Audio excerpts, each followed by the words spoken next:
social media, it is what you want it to be. It's as positive as you want it to be. It's as negative as you want it to be.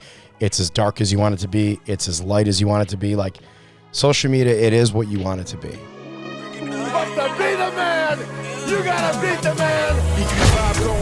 People who ride with you, get it live. Let's get ready to rumble. All right, y'all, we're back. We are on episode, Dave, help me out here, 11, 12, maybe? Episode 11, and I want to switch things up a little bit, and I want to do an episode where I kind of personally reflect about more of my personal journey, because I feel like I'm at a point where I'm getting more comfortable about being vulnerable and being like more open and honest and transparent about my like personal life, and this is an opportunity to do so. But I think a lot more people could relate to other people that have struggled or are currently struggling. And I think that right now, as I'm just like reflecting and thinking back on the premise of this episode, I think that it's getting more common. It's getting more and more common for people to be looking and watching and observing and judging and coming up their perceptions based on how other people portray themselves on social media. And then social media and the reality of situations is like very, very off and different. So like, for example, if you might see someone that just posts nonstop happy things, positive things, how happy they are on their social media, and then you see them in real life, you say, hey, I saw you've been doing this and you've been doing that. You look great. You look happy. And they're like, no, I'm actually struggling. I think that's getting more common now, is to talk to people that are only portraying one side, which is the positive. But really, the reality situation is that everything isn't always positive. And so I feel like more people could relate to people that struggle. So what I want to do is grab my new Jordans and a juice box, High C. These Kool-Aid Jammers absolutely slap. And I'm going on a juice box phase and pretty much kind of take a step back and reflect on where I'm at and where I'm going. And I really appreciate you guys watching or listening. So my life started, I don't even know how to like really peel it back, but like growing up, I would say closer to the middle/lower class. I think my upbringing was important because I was taught at a young age to value family, and I was taught how to love, and I was taught, to be like what it felt like to be loved. And I think that was it was extremely valuable. But hear me out on this. When I grew up, my parents are very, very opposite. From the perspective of they show their love language is different. So my parents, God bless them, they're most incredible, beautiful souls in this world. My parents have been married for almost 50 years. Like, I think their 50th wedding anniversary is, my parents have been married 47, 48 years. Yeah. And their love languages are completely opposite. So my mom is real big on physical touch and words of affirmation and acts of kindness. And I don't really know what my dad's love languages are, but my mom was very vocal and very affectionate as kids, to us as kids, and my dad was the exact opposite. So as I reflect on my childhood now, I realize that there's a void that I've had since I was a kid, because my dad always loved, my dad is very loving, and he's the most selfless human being ever. However, because my dad would not physically show me his love through affection, through giving me a hug or, a kiss or words of affirmation, tell me how proud he is of me, I grew up to realize that was a personal struggle of mine. So my dad always loved me, and he does love me. He just doesn't have it in him to say it and to show it necessarily. And that's a struggle, because I feel like that's one of the insecurities that I've developed being older, of not feeling enough or not feeling worthy of certain things. And I feel guilty saying it, but I've definitely grown up with like a void and some type of insecurity because of that type of like dynamic with my parents. And if you look at, I'm one of 4 kids. So if you look at myself, my siblings, it's crazy. Like when you grow up in a household with other kids, how your siblings, you could be so opposite of a sibling. And it's like, we grew up in the same house with the same parents, with the same value, but it's like, how are we so different? So it's interesting to see as you get older, how I'm very similar and very different from my siblings. And I think learning love languages as I've gotten older is extremely, extremely important as you go into relationships and dating, because I've seen it where you are dating someone that has completely polar opposite love languages as you.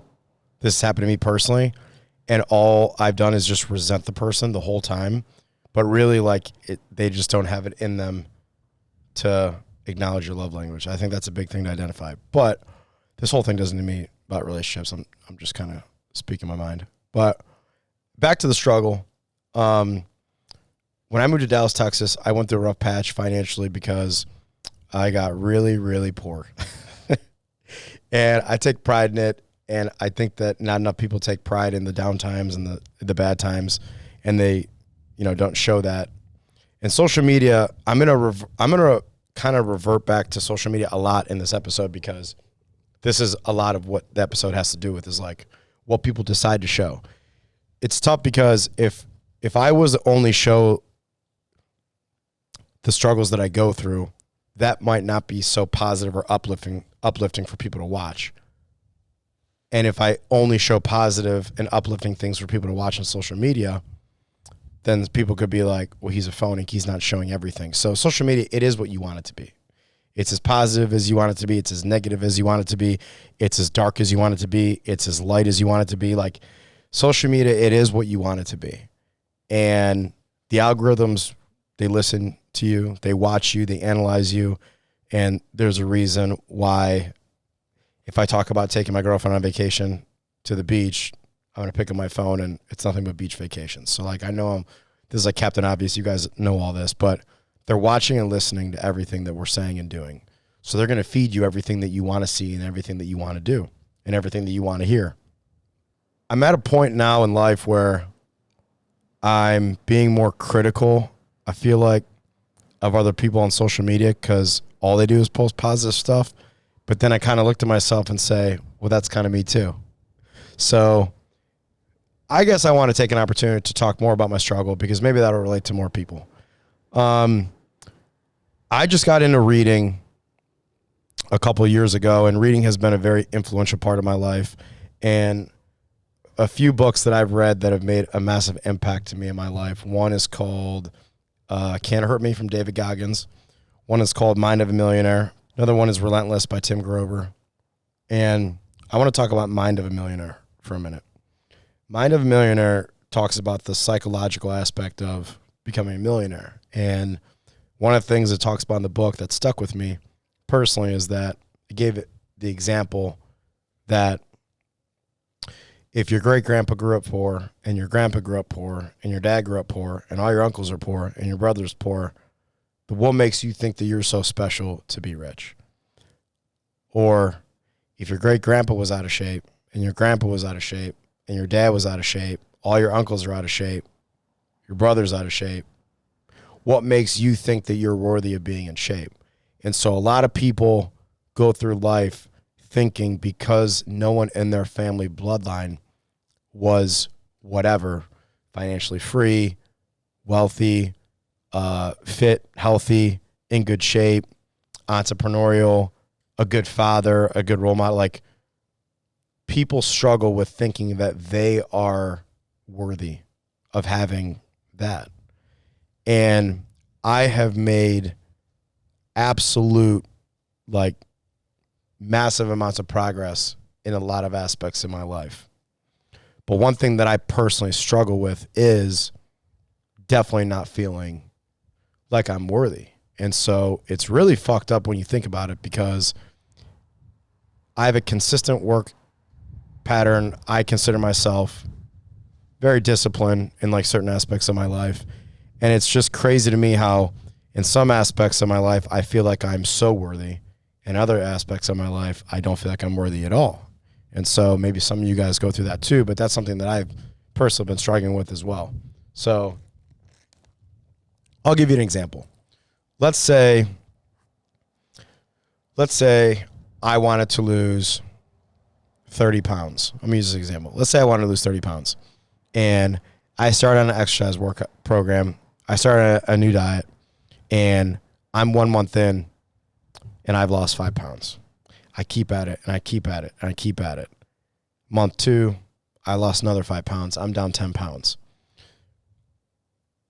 I'll get to a point where I'm down 26 pounds, and I will literally self-sabotage all my success. And right when I get to that goal of reaching 30 pounds, I will binge eat pizza, ice cream, cupcakes, and fast food to now I would have put on 12 pounds. So now I was right there about to hit my goal, my target. But then I get right there. I'm rounding third base. I'm headed home. I'm inches away. And I'm just like, nah, never mind. I don't think I'm worth it. I don't think I'm worthy of having that. And it's a really, really sad, fucked up way to think. But I feel like a lot of people do that. So me personally, I have found myself sabotaging a lot of success or a lot of happiness I could have, and I don't know why. So what I've done recently is I started back on therapy. And it's funny because therapy is something that, like, we're going through like a very big shift in like our society. Dating apps 15 years ago, like nobody would admit that they're on a dating app. Now it's like everyone's on them, right? That's like, you're not judged if you're on a dating app right now. 10, 15 years ago, you'd be like a weird, creepy person. Therapy, same thing. Like, if you admitted that you were in therapy, I feel like 15, 20 years ago, people would be like, you are absolute mental. You probably belong in like a psych ward. And now it's like highly recommended, like speak with a counselor, therapist. Like, it does nothing but help you. So I'm just being open because I'm an advocate of therapy. However, I do think it's just like anything else. You get out of it what you put into it. And the one thing I've learned is that if you decide to take that leap and go to therapy, I think that's amazing. But you lying to the therapist is a complete, utter waste of time and money. It's like, it's kind of equivalent to me to like paying for your college tuition and you just don't go to class. Or you paying for your own college tuition and you show up and you just sleep. It's like, you're literally defeating the purpose and you're throwing money down the drain. So with therapists, be 150% open and honest so you get good feedback. Because if you lie to your therapist, it's a complete waste. But back on therapy, not that I'm like going off the deep end in my personal life, but I just think it's good to be proactive instead of reactive with most things in life. And so right now we're trying to pinpoint and identify like why I go through places where I sabotage like my success. And I just want to tell everyone out there that if any of that makes sense to you, you're not alone, because I do it all the time. And I don't know if it helps to shoot me a DM on social media of things that I do to help personally cope with that. Reach out to me and I'll tell you what I do. But affirmations are the biggest thing.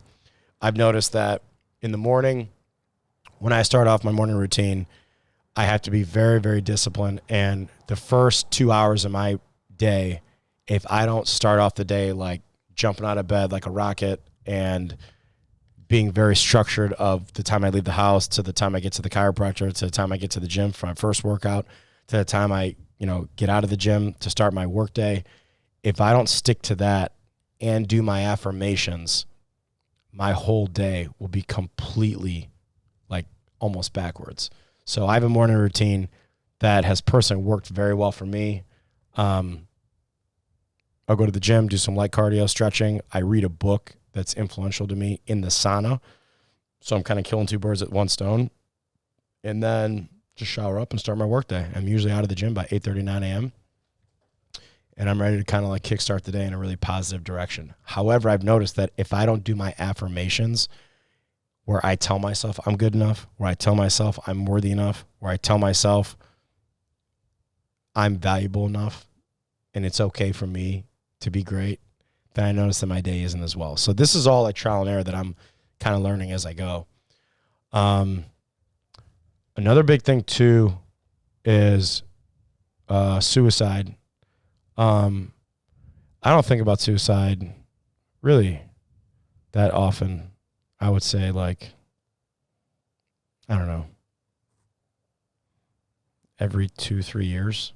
But my thought isn't like a deep, dark, detail-oriented thought. It's just like the thought of like, what would it be like if I wasn't here? What would it be like? How would other people react if I wasn't here? So I don't go into like the detail of the act at which I would do. I just go to like the aftermath of the act. But 1 in 10 men think about suicide. And it breaks down to like the age categories of men of how many times they think about it during what age. 1 out of 6 men are sexually taken advantage of before the age of 18. I was sexually taken advantage of when I was a 10-year-old boy. I've only told, I could probably count on one hand how many people I've told that to, and I'm telling that to a platform right now. I'm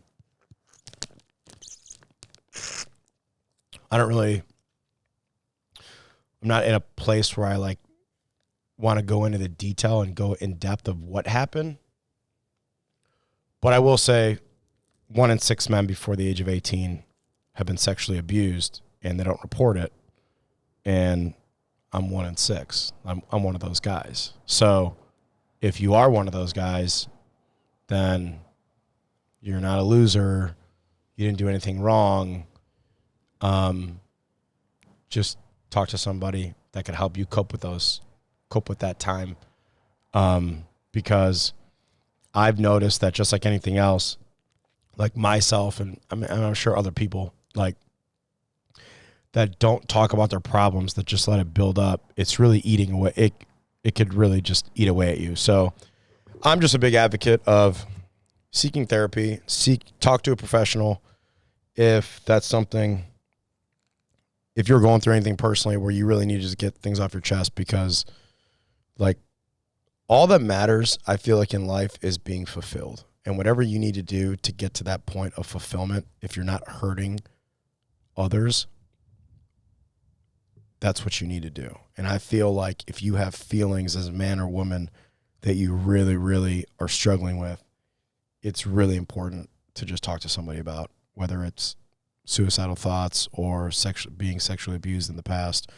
But I just want to kind of share that with you guys and let you know that I am probably the most flawed human being you'll get to know, but I make up for it by trying to treat everybody with love and respect that I meet and come across.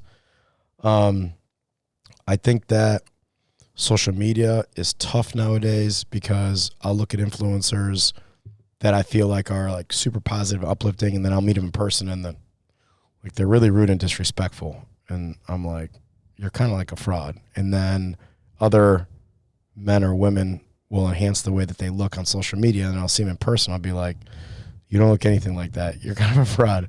So social media, I continue to look at it as an opportunity to hopefully inspire people, and also an opportunity to connect with people and build new relationships and network and build my business. But social media could be a happy place for you to go to or a really dark place for you to go to.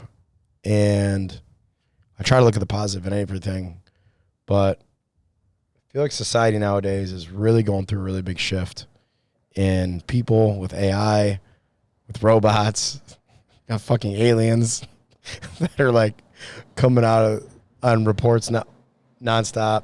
So I basically think it's important to just be yourself. I'm trying to be myself as much as I can and realize that everyone that's showing the positive light isn't always talking about the grind and the process and the hard times. So I'll tell you that I started a roofing company 10 years ago with my best friend from high school, and we've generated, I don't know the exact number, but we've generated north of 130 million in revenue. And I thought about quitting and giving up so many times. And I will say that the darker the night, the brighter the day. I will say that the harder the conflict, the more glorious the triumph. I will say that all you guys out there that are struggling with sticking to some type of plan, just don't quit, because quitting is a permanent solution to a temporary problem. I'm not the most talented, and like I feel like what got me like catapulted into this business and us doing things in the right way is I feel like when we're kids, all we do is we just focus on the positive and we don't really care about the negative. And I feel like as adults, we tend to overanalyze things. And when we started the company and I thought about quitting or giving up, I just didn't dwell on it, because I just kept focusing on what we had and what we had and what we had instead of focusing on what we don't have. And as a kid growing up, like I told you guys, I grew up more middle class, kind of closer to lower class, but I didn't even realize it until I was older, because I just focused on what we had. What I had growing up was family that loved me, friends that loved me and cared about me, and I was always doing sports, so I was always super active. So I didn't have time to be like bored. I didn't have time to like overanalyze things. I was just always on the go. And as we get older, I feel like sometimes adults, we tend to overanalyze because we take all the information that's given to us and then we use it against us as opposed to using it for us. You could start, build, and scale a 7 to 10 figure company all by the use of a device held by your phone. You could also pick up that same device on your phone and get addicted to porn and do nothing all day but be depressed. So it's like, I keep going back to it, like, whether you say you can or you can't, you're right. If you look at your phone, you could look at it as an absolute distraction, or you could look at it as something to enhance your business or your personal life by what you choose to look at. So, I'm telling you guys things that I think about to help me get through hard times. But at the same time, I'm also opening up, telling you struggles that I go through, because I want to get to a point where basically I'm at a point right now where I'm comfortable enough with sharing, some of my insecurities, because I want to relate to more people, and I want people that I relate to know that you're not the only one. So I got to a point in life where I'm so confident, I'm open and willing to talk about my insecurities, if that makes sense. But I just want to tell everyone out there listening that, first off, I appreciate you. And Eric Thomas is a motivational speaker. He said something that stuck with me. He said, everybody in life is going through one of three things. They're either about to go through a storm, they're either going through the storm, or they just got done with the storm. They're at one of those three phases of their life. And if you're out there listening right now, you're probably in one of those three phases. So wherever you're at, just always treat people with respect. It's always going to come back to you. And know that if you're in the storm, you're about to be out of it. Just don't quit. Don't give up. Don't ever stop believing in yourself. And you have to make sure you surround yourself with nothing but positivity. The music you listen to has a big impact on your mental state. The clothes that you wear, the people you surround yourself with, the way that you conduct yourself on a daily basis, who you follow on social media, everything you're doing is a reflection of yourself. So just remember that. And I'll kind of end it like this. We went on a triple date last night, me and Rosalie, and we went to Kenny's Italian, which is in Addison, which is here in Dallas. Anybody looking for good Italian food, don't go to Kenny's. I'll give it like a C+. Great vibe, great atmosphere, not that great food. I'm always going to keep it real. But there's a silver lining. First off, we had a great time at dinner. Great conversation. But Kenny's did something a little unique. On every napkin that they hand out to people to put your drink on, they have like a different quote. I've never seen that in a restaurant. Like, you know what I'm talking about? Like when you open up the Snapple, there's like a different like fun fact or whatever. I've never seen a restaurant have like a motivational quote on a napkin. So I thought that was kind of unique. And when I pointed that out to everybody, we all went around the table and read what our napkin said. And they were all pretty good. But I was the last one to go. And I thought it was very unique timing that I got what was on my napkin. And it was so good that I took a picture of it. But it was when it came around to me and it was my turn to read what was on my napkin. This is what it said. And the fact that I'm doing this episode 24 hours after, I thought it was pretty cool. So my napkin said, here's to the crazy ones, the misfits, the rebels, the troublemakers, the round pegs and the square holes, the ones who see things differently. They are not fond of rules, and they have no respect of the status quo. You can quote them, disagree with them, glorify or vilify them. About the only thing that you can't do is ignore them, because they change things, they push the human race forward, and while some may see them as being the crazy ones, we see genius. Because the people who are crazy enough to think that they can change the world are the ones who do. Thank you for listening. Love y'all. If you vibe, don't hit you. People who ride with you, get it live.